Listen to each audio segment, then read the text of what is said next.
గౌరవమైన, జీవితమైన, ప్రేమైన, స్నేహమైన, బంధమైన, బంధుత్వమైన అడిగితే వచ్చేది రాదు.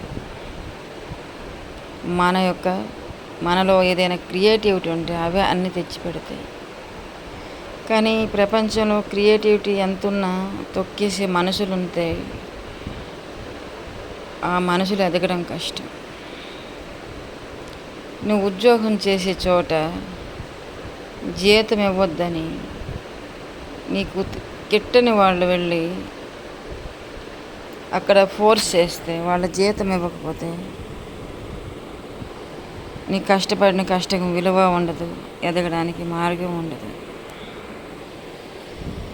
ఎవరికైనా సహాయం అడిగితే వాళ్ళకి నీ గిట్టిన వాళ్ళు వెళ్ళి సహాయం చేయకుండా ఆపుతూ ఉంటే